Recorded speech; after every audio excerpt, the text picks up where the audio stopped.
The Academy Awards represent Hollywood's highest honor, but sometimes even the Oscars get it wrong. Many actors have received the coveted golden statue for performances that weren't necessarily their best work. Often these wins seem like makeup calls for previously overlooked roles or lifetime achievement awards in disguise. Here's a look at 21 talented performers who finally got their Oscar, just not for the right movie. The legendary actor finally clutched Oscar gold for his over-the-top performance as blind Lieutenant Colonel Frank Slade in Scent of a Woman. Many film buffs consider this win a consolation prize for overlooking his superior work in classics like The Godfather and Dog Day Afternoon. Pacino's subtle, restrained acting in those earlier films demonstrated far more nuance than his scenery-chewing hoo-ah moments that impressed Academy voters in 1992. The win felt like Hollywood saying, "We're sorry we ignored you before."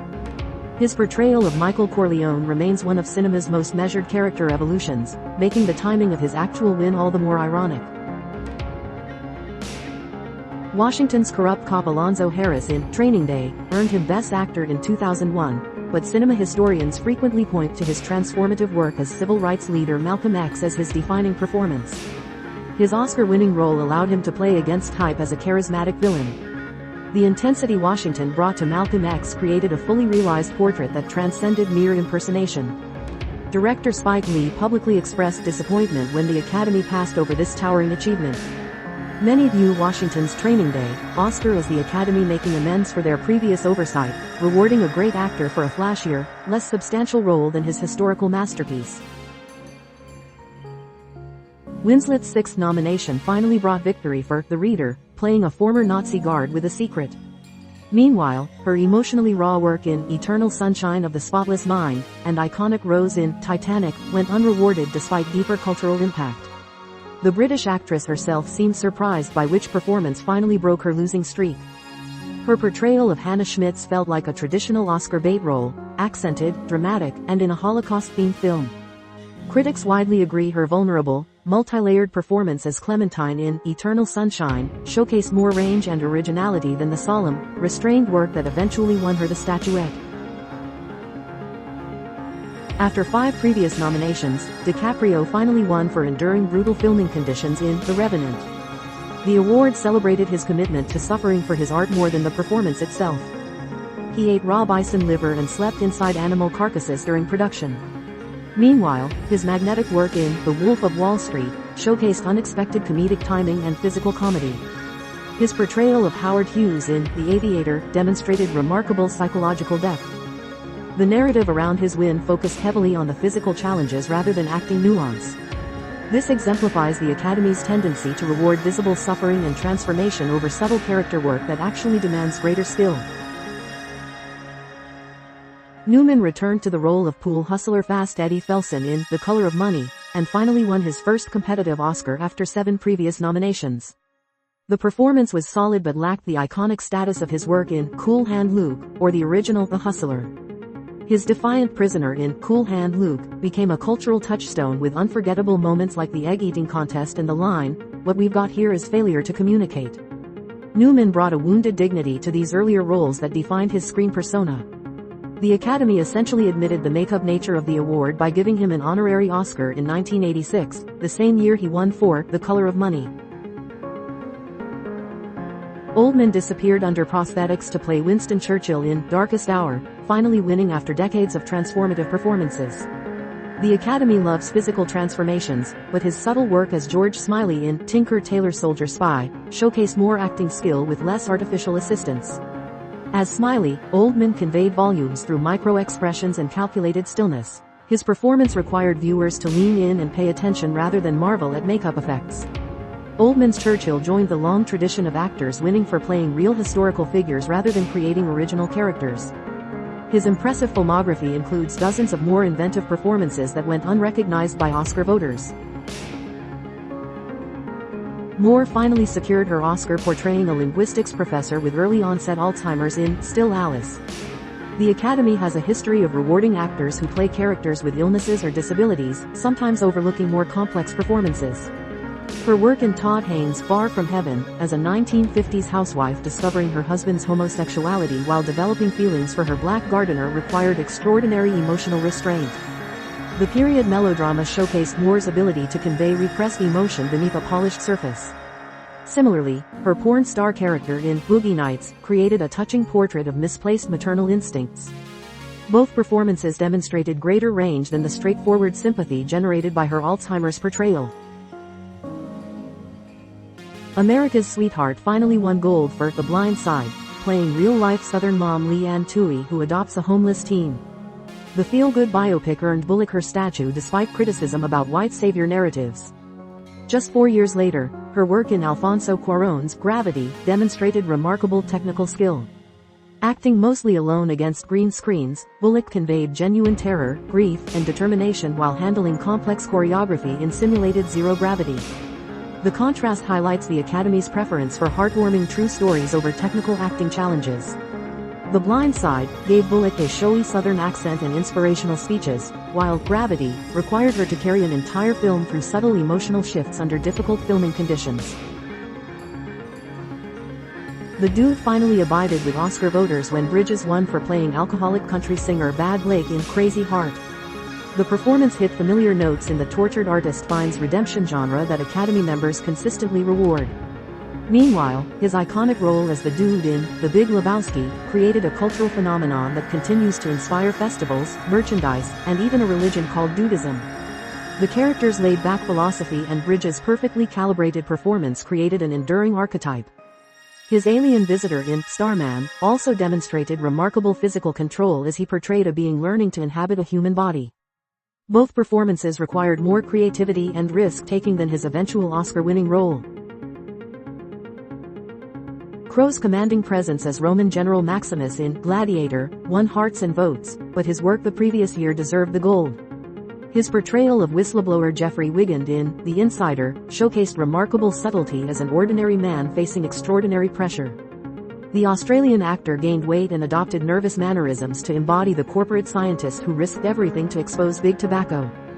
His performance conveyed the crushing anxiety of a man torn between conscience and self-preservation.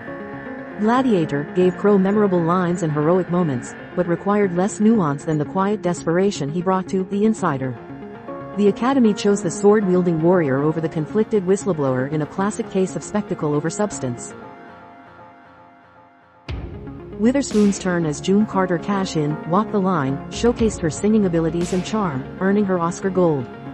The performance was certainly accomplished, but lacked the razor-sharp brilliance of her work as Tracy Flick in Alexander Payne's Election. As the ambitious high school overachiever, Witherspoon created a character both monstrous and sympathetic. Her tightly wound performance balanced comedy and pathos while avoiding easy caricature. Election demonstrated Witherspoon's willingness to play deeply unlikable characters with complete commitment.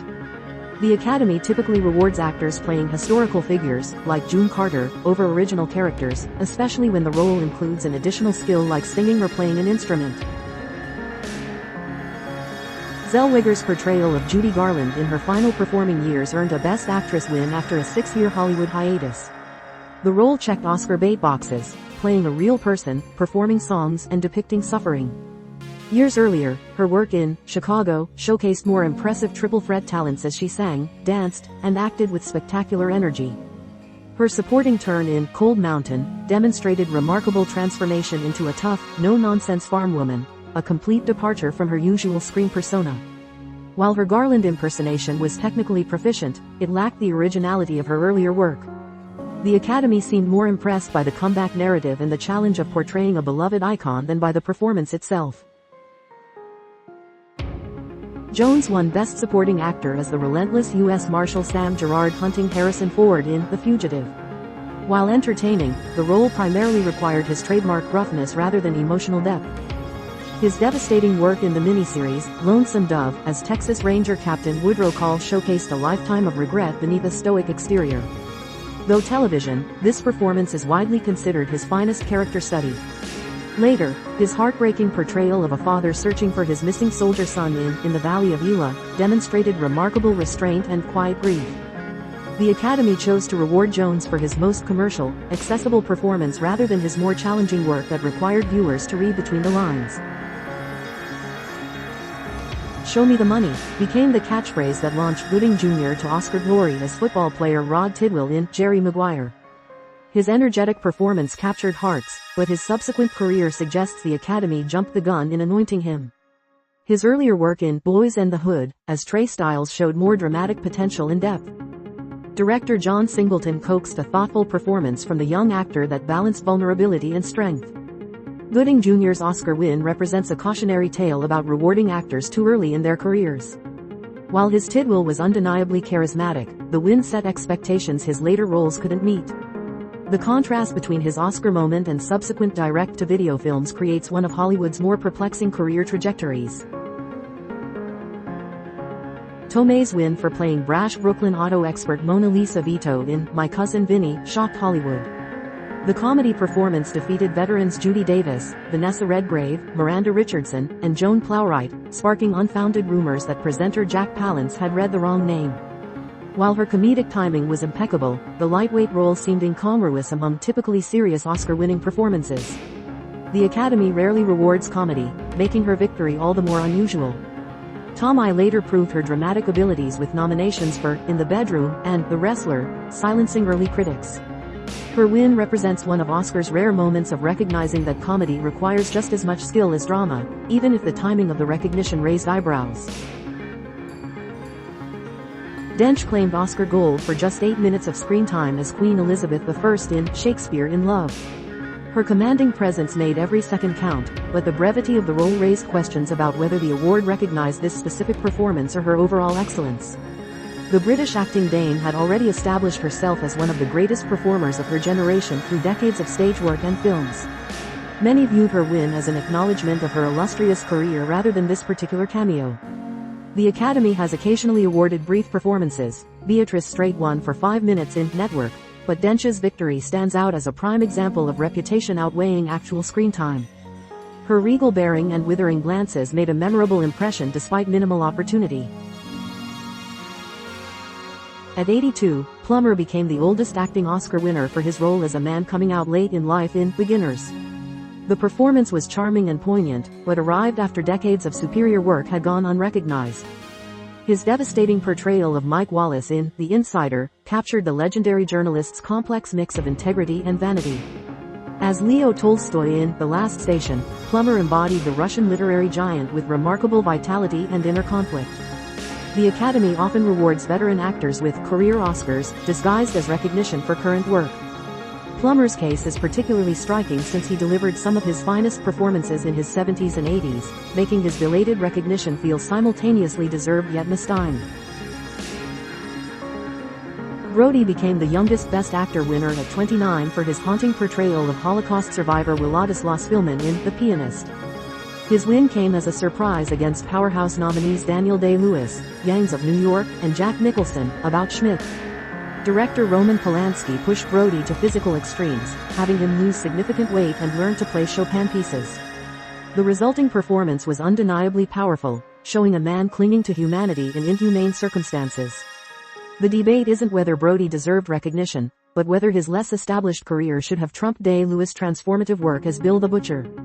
The Academy occasionally rewards newcomers over veterans, perhaps seeing more opportunities to honor established stars in the future. Kidman's Oscar came for wearing a prosthetic nose to play Virginia Woolf in The Hours.